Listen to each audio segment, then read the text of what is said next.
Hi families, welcome back to our channel YMSC Family Lifestyle. First time நம்ம சேனலை பார்க்குறீங்கன்னா மறக்காம நம்ம சேனலை சப்ஸ்கிரைப் பண்ணிக்கோங்க. அப்படி பக்கத்தில் இருக்கிற பெல் ஐக்கானையும் கிளிக் பண்ணிக்கோங்க. இன்றைக்கி வந்து நான் கேரட் பீன்ஸ் முட்டைக்கோஸ் இதை வச்சு தான் ஒரு பொரியல் ரெசிபியோட உங்கள்கிட்ட இன்றைக்கி நான் ஷேர் பண்ணியிருக்கேன். இந்த மூணையும் சின்ன சின்னதாக நீங்கள் நல்லா கட் பண்ணி வச்சுக்கோங்க. அப்புறம் ஒரு முழு பல்லாரியும் நான் சின்ன சின்னதாக வெட்டி வச்சுருக்கேன். அதுக்கப்புறம் கொஞ்சோல கருவேப்பிலை எடுத்திருக்கேன். அதுக்கப்புறம் கொஞ்சம் கடுகு, கொஞ்சம் முழு உளுந்தம்பருப்பு இருந்தால் எடுத்துக்கோங்க. அப்படி இல்லைன்னா கடலைப்பருப்பு இருந்தாலும் போட்டுக்கலாம்.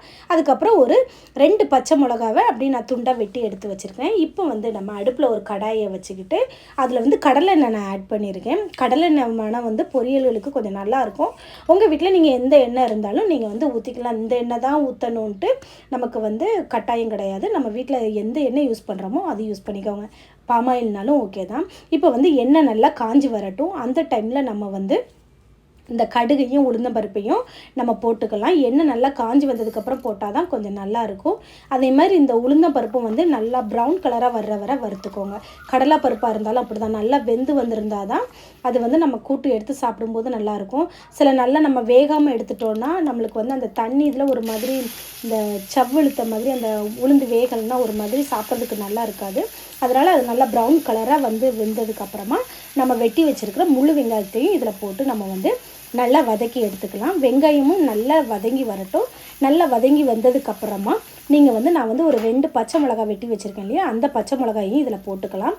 பச்சை மிளகாயும் போட்டு நல்லா ஒரு கிளறிக்கோங்க. அதுக்கப்புறம் இது நல்லா வெந்து வந்ததுக்கப்புறம் நம்ம வந்து கொஞ்சோல கருவேப்பிலையும் இதில் ஆட் பண்ணிக்கலாம். கருவேப்பிலையும் கொஞ்சோல போட்டுக்கோங்க. கருவேப்பிலையும் போட்டு நல்லா வதக்கி விட்டுக்கோங்க. நல்லா வதங்கி தீயை வந்து சிம்மிலேயே வச்சு இது பண்ணுங்கள். வெங்காயம்லாம் கரிஞ்சிடாமல். ஏன்னா ஏற்கனவே நமக்கு உளுந்து நல்லா மொறுன்னு ப்ரௌன் கலரில் வந்திருக்கு. ரொம்ப தீயை அதிகமாக வச்சோன்னா நமக்கு வந்து வெங்காயம் இது எல்லாமே கரிஞ்சிட்டுனா கலரும் பார்க்குறதுக்கு நல்லா இருக்காது. ஒரு மாதிரி கரிஞ்ச மாதிரி இருக்கும். அதனால் நம்ம தீயை வந்து லோ ஃப்ளேம்லேயே வச்சு நம்ம வந்து இந்த கூட்டு ரெடி பண்ணிக்கலாம். இந்த டைமில் நம்ம வந்து எல்லாம் வதங்கி வந்ததுக்கப்புறம் நம்ம 3 காய்கறிகளை வெட்டி வச்சுருக்கோம் இல்லையா, முட்டைக்கோஸும் கேரட்டு பீன்ஸு, இந்த 3ஐயும் வந்து சின்ன சின்னதாக வெட்டிக்கோங்க. வெட்டு இந்த 3ஐயும் வந்து நம்ம இதில் வந்து போட்டு நல்லா வதக்கி எடுத்துக்கலாம். நான் வந்து இதுக்கு வந்து தண்ணி ஊற்றி வதக்க மாட்டேன். அந்த எண்ணெயிலேயே வதங்கும். அப்போ நம்ம வந்து மூடி வச்சு வேக வைக்கும்போது அந்த தண்ணியும் அதில் வந்து எவாப்ரேட் ஆகி வந்துக்கிட்டே இருக்கும். அந்த தண்ணியிலே வந்து இது வந்து வெந்து வந்துடும். ஏன்னா சிலர் வந்து தண்ணி ஊற்றி வேக வைப்பாங்க. ஒவ்வொரு டேஸ்ட்டும் ஏன்னா பீன்ஸும் கேரட்டு வேகாதுன்னு நினைப்பாங்க. அப்படி இல்லை. நம்ம வந்து தீயை வந்து ரொம்ப குறைச்சி வச்சு வேக வைக்கும்போது நம்மளுக்கு அந்த மூடி வைக்கிற பாத்திரத்தில் இருந்துமே நமக்கு வந்து தண்ணி வந்து விடும். அந்த இதுக்கே கொஞ்சம் வெந்துடும். இந்த டைமில் எல்லாத்தையும் நல்லா கிளறி விட்டுட்டு கொஞ்சம் தேவையான அந்த பொரியலுக்கு தேவையான அளவு உப்பு வந்து நம்ம ஆட் பண்ணி அதையும் நல்லா நம்ம கிளறி விட்டுக்கலாம். நல்லா அப்பப்போ எடுத்து கிண்டி விட்டுக்கோங்க. அப்போ தான் நம்ம அடி பிடிக்காமல் வரும். நம்ம அடுப்பு வந்து ஃபுல்லாகவே சிம்மில் வச்சுருங்க. நம்ம வந்து கூட்டவே வேண்டாம். இப்போ இந்த டைமில் நம்ம வந்து மூடி வச்சு வேக வச்சிடலாம். அந்த மூடி வச்சு வேக வைக்கும் போதும் அந்த தண்ணி வந்து இதில் நம்மளுக்கு உள்ளே இருக்க தான் செய்யும். அப்புறம் கொஞ்சோல இந்த கூட்டுக்கு வந்து கொஞ்சோல மஞ்சத்தூளும் கொஞ்சம் காரத்துக்கு வத்தல் பொடியும் போட்டுக்கலாம். இது வந்து ஆப்ஷனல் தான். வத்தல் பொடி வந்து நம்ம பச்சை மிளகா போட்டிருக்கனால உங்களுக்கு வத்தல் பொடி வேண்டாங்கிறவங்க வந்து நீங்கள் அதை வந்து ஸ்கிப் பண்ணிக்கலாம். நான் வந்து மிளகா வந்து 2 தான் போட்டிருந்தேன். இப்போ நம்ம வந்து இப்போ மீன் குழம்பு அந்த மாதிரினா கொஞ்சம் மீன் குழம்புக்கு காரம் தூக்கலாக இருக்கும். அதனால் இதுக்கு வந்து காரம் நமக்கு அதிக தேவை இருக்காது. இப்போ நம்ம பருப்பு குழம்பு அந்த மாதிரி வைக்கணும், அதில் காரம் இருக்காது. அப்போ பொரியல் கொஞ்சம் காரமாக இருக்கணும்னு ஆசைப்படுறவங்க வந்து இதுக்கு வந்து கொஞ்சம் காரம் அதிகமாக போட்டுக்கலாம். இப்போ நல்லா நம்ம இதுக்கு கிளறி விட்டுக்கலாம். இதுக்கு மெயின் இன்க்ரீடியண்ட்டே என்னென்னா ஒரு 3 பல் பூண்டு எடுத்து வச்சு நல்லா சதைச்சி இதில் போடணும். இந்த 3 பல் பூண்டை நான் வந்து தோலோடு தான் போட்டிருக்கேன். நம்ம வந்து தோல் ரிமூவ் பண்ணிவிட்டு போட வேண்டாம். அந்த தோலோடு போட்டால் இன்னும் அது வந்து நல்லாயிருக்கும். இந்த பூண்டு வாசனைக்கு அந்த பொரியலோட டேஸ்ட்டு இன்னும் அதிகமாக இருக்கும்.